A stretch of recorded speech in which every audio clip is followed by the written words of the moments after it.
Welcome to Visionary Womenpreneurs, the podcast that celebrates women who are building businesses with vision, passion, and a burning desire to make a difference in the world. I'm your host, Donna Lynn Price, founder of Compassers Consulting, business growth coach, and champion for women entrepreneurs who are done following someone else's map and ready to chart their own path. Since 2003, I've been helping women build profitable, purpose-driven businesses using my business growth compass framework because there is no one-size-fits-all path to success. There's only your way. Some episodes, I bring you a visionary woman whose story will stop you in your tracks. Some episodes, it's just you and me going deep on the business growth compass framework. All of it is designed to help you build a business that's aligned, profitable, and yours. And today's guest is exactly that kind of woman. She's a trauma recovery educator, speaker, therapist, and the creator of the Ascendance Method, a framework that is changing the way we understand trauma, recovery, and human potential.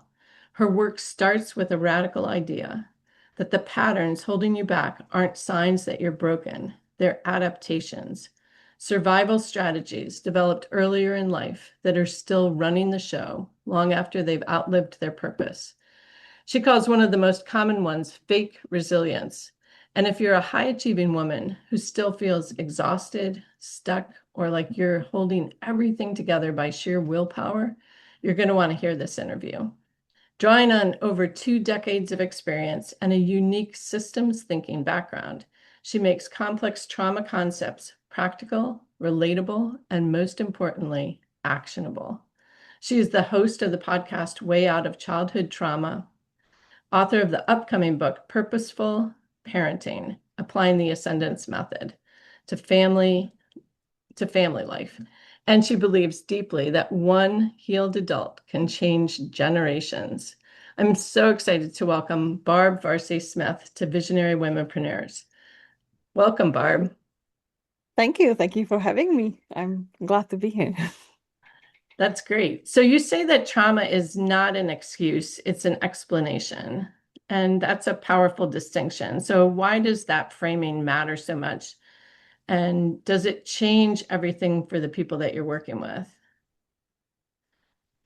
I think that it's giving us an agency because when we start looking on that trauma just explaining our behavior instead of taking it like, oh, I'm traumatized, so I'm functioning like that, so I cannot success or I cannot have a good relationship or people need to adapt to what I need, then it's changing completely our attitude towards the recovery and giving us actually agency to take back that power and realizing that when trauma influence us as in the childhood and we adapt, we have also that enormous power to change that adaptation.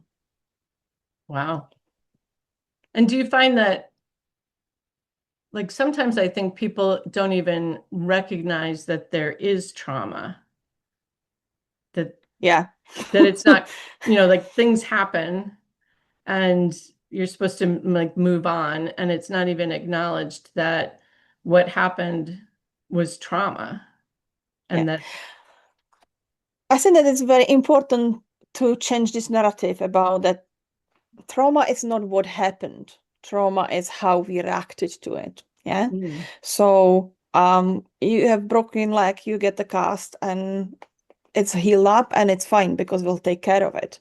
If you not put the cast on and you leave it, then you have the trauma because you're living with the broken system, with the broken leg.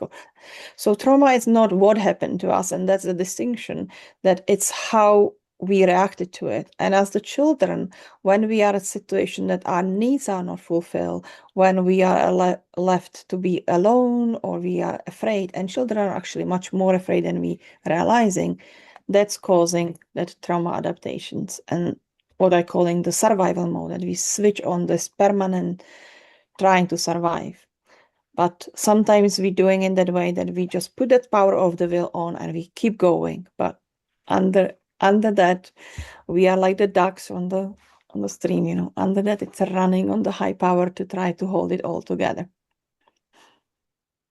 Wow. Okay. So let's talk about what you call fake resilience, because I've never heard that term before.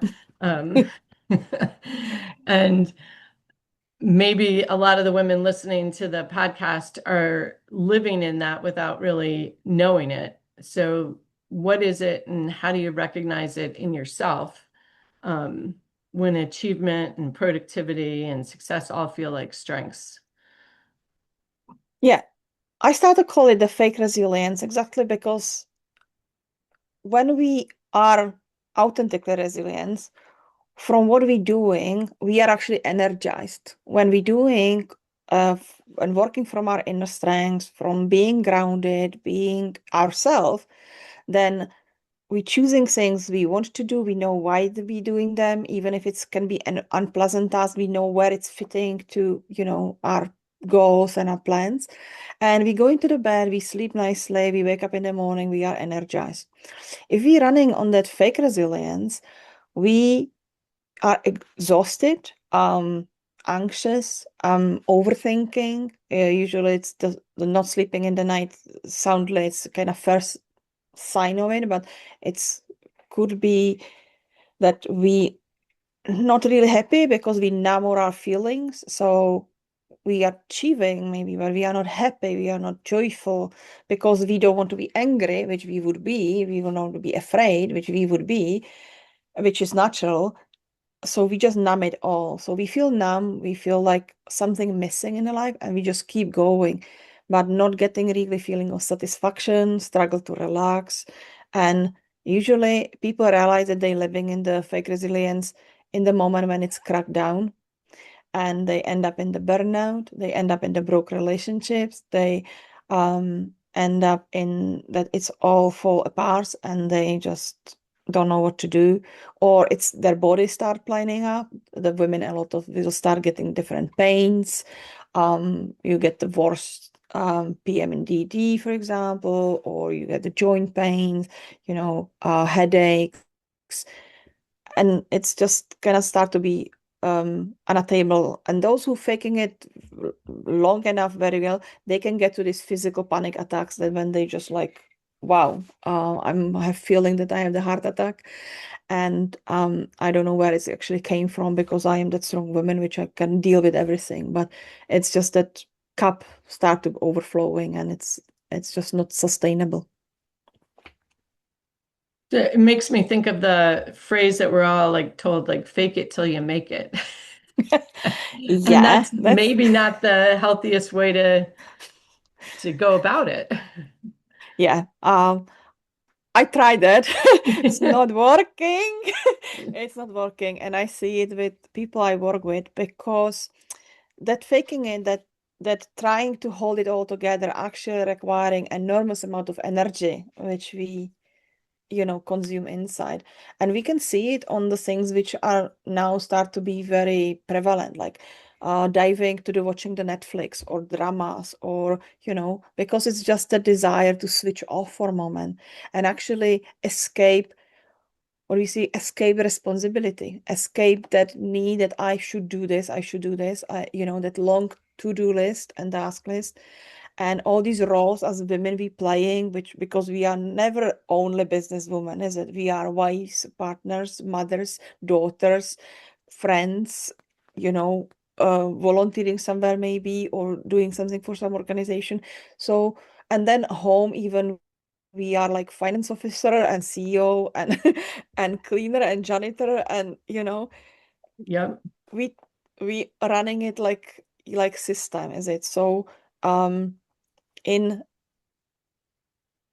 if we are in the disbalance inside and we can get back to it because we have this capability, then it's just exhausting in the end, and it will end somewhere, it will cracked in some moment. And truth be told is why we have now majority of the divorces of women over 40, when they actually realize like, wow, I don't want to live anymore like this, I want Yeah. something else.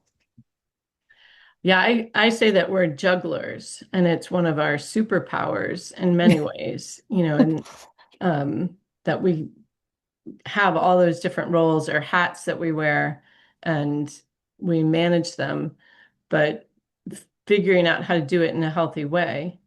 Because I don't really see a way like give them up. You can't give up being the mother, the wife, like you have all those roles. And so it's figuring out how to do them well in a healthy way for yourself, I think. Yeah, no, and you're absolutely right. And that is actually where I came with the one of the concepts of the Ascendance Method, which is that we are all born with the 5 pillars of self, which are inner strength, self-love, wisdom, intuition, and purpose. But if they are not working in balance, we struggle with the juggling. If they do working in balance, we are in balance inside, so we are also able to balance our life. Yeah? And when we, as the children, start suppressing the first thing, which is our inner strengths, it's our protection, it's our feeling of safety, but it's also our action power. We start holding it in, then we have this balance. Our self-love not telling us how we need to nurture ourselves. So we usually depleting our energy, we don't taking care of ourselves, or our intuition get off the rack because cannot make the right decisions and make it in balance. So, and usually then purpose going the last, like, we don't live our purpose, or we want to, but we don't feel that we have that power to do that. And my saying is all starting with the dummy, because it's the first moment when we're telling our children that don't express yourself. Don't tell me that you are hungry. Don't tell me that you are sore, or that you are tired, that you are angry, you are afraid. We just give them dummy, which the name is pacifier, actually. So we numb them, and then it's starting, and we need to change that. And if we do, and we can restore it, it's what I'm doing with people, that we can restore it to the right balance, that feelings completely change, and we are able to balance it all. But because we become aware of our needs, we are able to, we have the agency to fulfill them. We are able to say no and yes. We know what we want. We know who we are, and where is our life in purpose. So then a choice of our career, choice of our businesses, is much more aligned. And then the energy just coming in, it's like then we are very, on the flow. We can go forward. Yeah. So that sounds like the framework for the ascendance, the ascendance method that you developed, or can you Yeah. dive a little deeper into that for us? The 5 pillars of stealth is kind of one of the basis of the Ascendance Method, and then other part is how to restore it to the balance. So that is steps of ascendance, and it's about how we get from that moment when we are not in balance and we are suppressed to that living in ascendance, which ascendance for me is that freedom to be ourselves, freedom to express, be successful, be character we want to have, virtues we want to have. So there is 4 steps, which first is recognition, which leading awareness. And we need to be honest with ourselves what actually happened in our childhood, respectively how we reacted to it. And it's not the blame game. Sometimes people won't say like, okay, I don't want to blame anybody. My parents did their best, but it still wasn't enough. But it was situation we were. But take that responsibility. It's my life. I will deal with that. I want to know how I created my reactions. Second, it's a release, which leading to absolution in the way that it's from Latin word absolutus, set free. It's meaning that we can let go of that past. We can let go of that patterns and that emotion we storing, and we can finally become present and acting just from now. And that's its big unload. We start feeling it literally lighter. And the next step, it's regret and grieving, very underestimated, because we need to be willing to look back and realize that all these choices, when we didn't choose what was the best for us, all these missed opportunities, all these things when we gave up, or when we wasn't confident enough to speak up, or we didn't go for something, was our best choice in that moment. And accept that now we are here now, and now we have that power to change the future. And then it's coming that 4th step, which I love the most, which is rediscovery who you actually are. how amazing woman you become and who you want to be, and you can go forward from that. Wow, it sounds very powerful It for is. the And for, for the women that you're working with. And yeah, so important. Um, one of the things that you had, that I had read was that you believe that one healed adult can change generations. That's a big claim, but oh, yeah, I I think will tell you. I think it yeah, like it ripples out and impacts. Absolutely. Everybody, because I really work hard on me breaking the cycle of passing on trauma when I realize how it is passing through generations. And now my son is in university. He become student rep. He's apply all these things. He is himself. He's expressing his emotions, and he's thriving. And he's showing others that it's possible. And he even now start a student society for moving and mental health. That it's important because they are kind of nerd university, and um, and working for charities and showing that men have also mental health problems, stuff like that. So already he influenced about thousands of people he's in Yeah, contact. So um, I know that I already trained another 50 people doing the same job as I do, additional training for there. They working with hundreds of clients, thousands, and every client has the family. If you change your action, the reaction has to change. That's a universal law of the physics. You change the actions, it changes the reaction. So if the one person change how they react, the one woman change how raise the children, one woman change how react to their partners can heal, their partners can grow up, and their partners are influencing their sphere of influence. So yes, one person changing in the ripple effect the enormous amount of people. yeah, yeah. I always think of, I think it's from the book Dance with Anger, old book, but it talks about that. Like you can only change yourself. You can't Mhm. change the other person. And if you think of it as a dance, if you change your steps, Yeah, like it impacts the person you're dancing with. yeah, And they either are shifting their own steps or they're doing their own thing. And but you've changed your dance. Very, very powerful. So let's talk about the business side a little bit because it sounds like you're running an incredible business. So, and that you're doing more than just you. You said you trained 50 people. So tell me about your big vision for what you're doing. So what my big vision, my big vision is that I will train at least 500 people to do my, then they will be able to start training other people.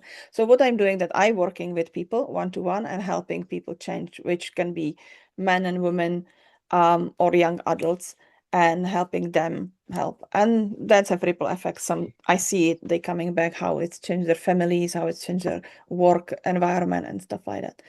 Then, because the other therapists and coaches was coming to me for advice, like how to work with people with complicated trauma, I started repeating myself. So I was like, you know what, I will start teaching it as the course, make it easier for myself. And so I start teaching it, and I run as the life cohorts. Under name the complex PTSD blueprint, but it's more than just about complex PTSD, and also a lot of people don't recognize even that they have trauma, so doesn't need to necessarily be labeled. But so now I'm starting it as the self-paced program, 12 weeks for certification of trauma recovery specialist, to other people encouraged to learn about this, because it's not about tools, it's not about exactly what you need to do, because people are educated in many tools, hypnotherapy, NLP, somatic work, but about that understanding how to read the symptoms of people and how to recognize from it trauma, what questions ask, and what really needs to happen in each that stage to get them out of it. So start really amplifying this method. And then I also now have the new things, which will be in the next spring and then in autumn, which is 5 days in a retreat, but it's not spa retreat. It will be identity shift retreat for those who want to come for 5 days, immerse, switch off from their social media and everything. And for 5 days, really focus just on themselves and shift it all at 5 days, because it is possible. We just need to give ourselves the time and space to. Yeah, for sure. For sure. So in creating the business, what challenges have you faced? Because no business Oh, just happens easily, yeah, I don't think. not, yeah, absolutely not. My biggest challenge probably was that because I spent most of my career in corporate work, and I am social architect and system architect, business. Um, when I started setting up my business, it's very hard to downsize it to like when you are expected that then you are used to use the tools, you are used to use the systems, you are used to have it really organized to kind of, and you have the teams of people to Right. downsize it to to like you do it kind of like all by yourself, and that, so that was probably the biggest challenge, to find where to cooperate. Some cooperation didn't work out as I hoped. So kind of that's a learning curve, is it? That's always as business works. Some functioning well, but yeah. So for me was that about that kind of that about the jungling, that when we doing it as ourselves, start as the solo entrepreneur and hope expand to the team. In that first phase, we are founder, creator, builder, marketer, content manager, podcaster, editor, publisher, Yeah. everything. So learning all that, doing all that alongside these other roles as the mom, wife, Right. Yeah. farmer's wife. It's takes some juggling, but passion is there, so passion is running it on. Yeah. I don't know if this happened for you, but I came out of, like, I was a manager, administrator. So I had teams working with me, for me. And they would say that I was a really good delegator. And and I knew, people's strengths and all that. And then in my own business, you're doing all those pieces and it's yours and you're passionate about. And I found then that it's hard to delegate. Like even when you're ready to delegate, it's like hard to kind of let it go because it's yours. But as a systems thinker or person, I would think that you're good at setting up the policies to help train those people. And I found that that's one of the keys, wherever you are, is Yeah, to have those processes outlined so that you are ready to yeah. delegate eventually and give some of those pieces away. Some hats, No, yeah, hand them off. yeah. And and also I find out it's about to ability to learn. I am used to learn the systems, but when I even mentoring other coaches, that it's about that, like, um be willing and open to learn these areas which maybe people didn't do before, marketing or kind of IT settings. And one example was for me is that, yeah, there is many system for bookings, there is many system for publishing, and there is many system for different areas. But as I came from the corporate world and ERP systems, I was looking for, like, I want to one system, or as much as possible as one system, because I don't want to have to rewriting things from left and right and forgot to do that. So even that choice of platform on which you have the website is actually critical, because it's not just website, it's about CRM, it's about automation of emails to confirm people bookings, or Yeah. be able to set up different type of services, be able to sell the things, be able to publish the blog, and make it easier, as much easier as possible for ourselves if we do it kind of all advanced person. I think that's very important, and also about advise people to take the advice on it, because if they don't know that, naturally it's new for them to actually Yeah, realize that the options are there. So it's with everything, the options existing. We just need to keep looking and expanding our understanding. for sure.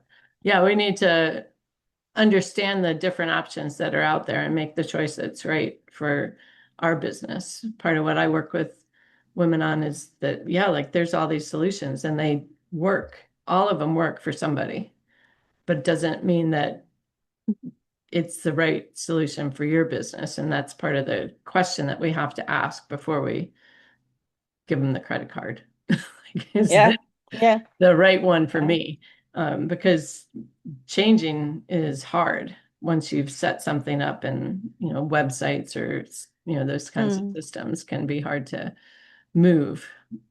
Um, so you started your business, you are training other people now, you're like on the way to that vision, and you're impacting people's lives. And what's would you say is like the thing that you're most proud of in that journey? That I didn't give up. Yes. I'm most proud of that I didn't give up, because as every journey, it was never just the going up. It was, up and down, as in everything. Exactly, when you, for example, start some relationship, business one, you expecting something, you investing to it, and then it maybe not work out, and then you are like left with like, okay, I spend the money, I don't get the results, and now what, like, and it's stopping you, your plans kind of go sideways, or lives happened, so personal things happen, my husband was ill and surgery and stuff like that, and then you have to say like, you know what, I have to stop for a moment. I have to not guilt tripping myself that I'm not posting, or I'm not that, because now is actually more important that the role of the wife, and that support he needs, so, Yeah. but it's about it coming back to it, and that what we calling the transition friction, is it that it's sometimes very hard for us as women doing that, a lot of juggling, that switching between, now that I'm doing this, and now I'm doing this, and now I'm doing this. And for me, as person who is slightly or more neurodiverse, it's sometimes even harder. There's like, switching between things. But yeah, so not giving up, and keep going, and telling myself like, yeah, didn't happen last year, it will happen this year. Doesn't matter. It will happen, Yep. Yeah, that's one of my words for the year is commitment. And it's all about like staying the course and just being committed. But also part of what I love about having a business, my husband just broke his hip a week Mm. ago. So changed the summer, changed life. Yeah, But exactly. part of what I love about business is that it gives you that flexibility. Hmm.